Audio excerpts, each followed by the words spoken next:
Experts say antibiotic abuse will hurt more people than actual anthrax exposure. The bacteria may develop resistance to Cipro naturally over the course of years, but with widespread abuse it could happen within months. As a result of the recent spate of anthrax attacks in the United States, biologists and other researchers are taking steps to raise security at universities and institutions where hazardous bacteria is stored.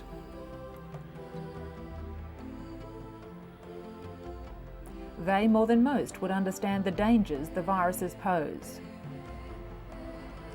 But at the same time, they believe that a complete clampdown on access to collections of germs would ultimately result in far fewer scientific and medical breakthroughs. Many universities instituted several immediate measures, such as obscuring information on data they possess on dangerous organisms, especially since discovering that the anthrax virus was most likely stolen from a research laboratory or institute.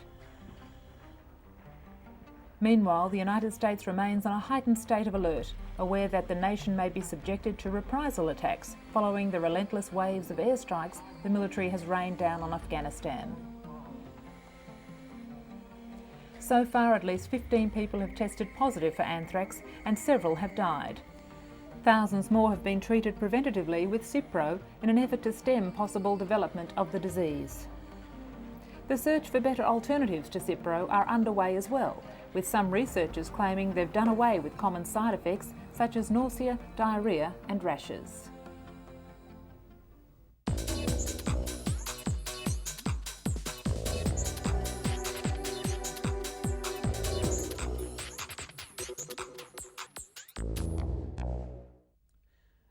Delia Gamboa suffers from postpartum depression, a crippling condition which affects more than 15% of new mothers.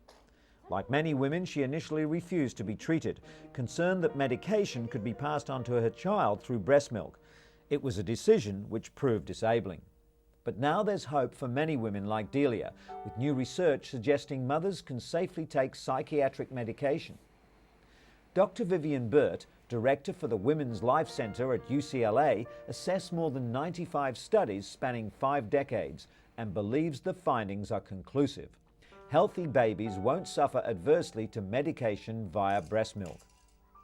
In the majority of cases, the benefits of taking antidepressants greatly outweigh the risks. Delia Gamboa is proof of this, now finally able to enjoy a healthy, happy relationship with her 2 sons.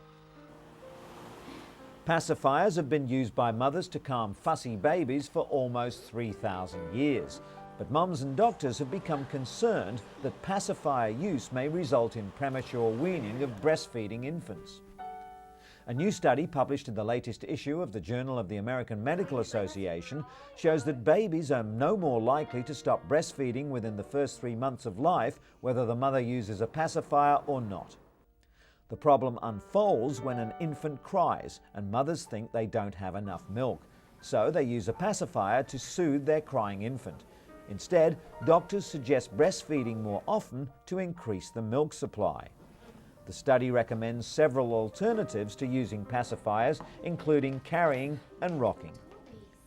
Whenever mothers meet, there's always one hot topic of conversation: how their newborns and toddlers are sleeping.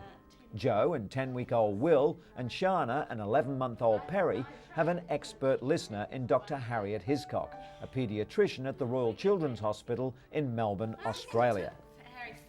Dr. Hiscock has surveyed 740 new mothers who've had problems with their child's sleep. She advised them when to calm their fussy babies and when to let them cry, which not only ensured better sleep, but helped the mums ward off postnatal depression. The controlled crying approach thus improves the well-being of both child and mother. Sally Bernard takes a break from her hectic schedule to visit with her 13-year-old son Bill, who was diagnosed with autism at age 4, but she says he showed symptoms almost 2 years earlier. Just down the hall at a Cambridge, Massachusetts hotel conference room, Sally takes part in the first public hearing on the risks of mercury used as preservatives in several childhood vaccines. Hundreds of medical experts also attend the gathering before the US Institute of Medicine, including Dr. Jeff Bradstreet, who's studying the mercury levels in about 200 autistic children.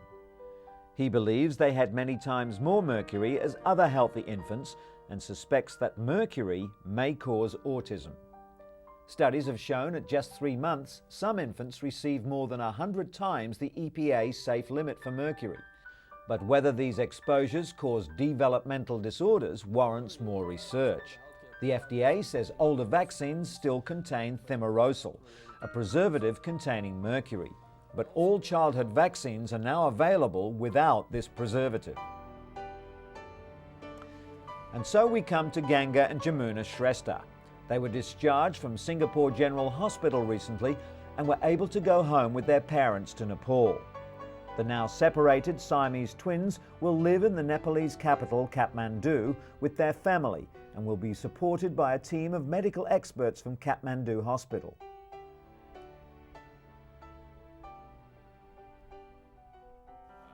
The surgeon who conducted the 100-hour operation to separate the twins told a news conference that the girls were ready to go home to rest, grow and develop. Professor Ho Yun explained that the 18-month-old girls had already been through quite an ordeal, such as major operations every other day for about 3 to 4 months. Naturally, their parents, Father Bushra and Mother Sandhya, were delighted to be going home with the whole family, but they'll return to Singapore next year for skull reconstruction surgery. The babies, who were kept on ventilators in a drug-induced sleep for days after the surgery, have not suffered any major strokes, brain swelling or brain infections. Doctors said Jamuna, the stronger of the two, now tries to roll over and is learning to sit. Though slightly heavier at 8.2 kilograms, Ganga has yet to catch up with her sister's development. The costly operation, which utilised 3D computer imaging of the girls' skulls, was paid for by a pool of public donations that poured in to cover all costs, while doctors offered their services for free.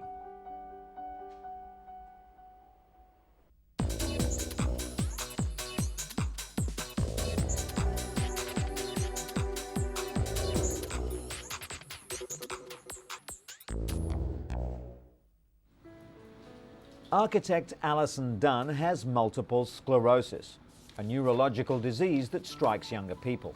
While severe MS symptoms include paralysis, Alison suffers a milder form known as remit and relapse.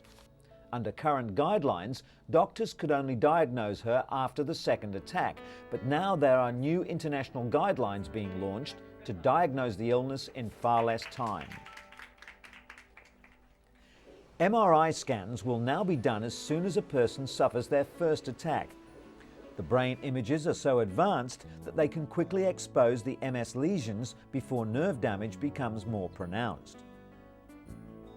It's not clear whether earlier detection and drug intervention would have helped Alison, but at the very least, it would have given her peace of mind to know precisely what was wrong.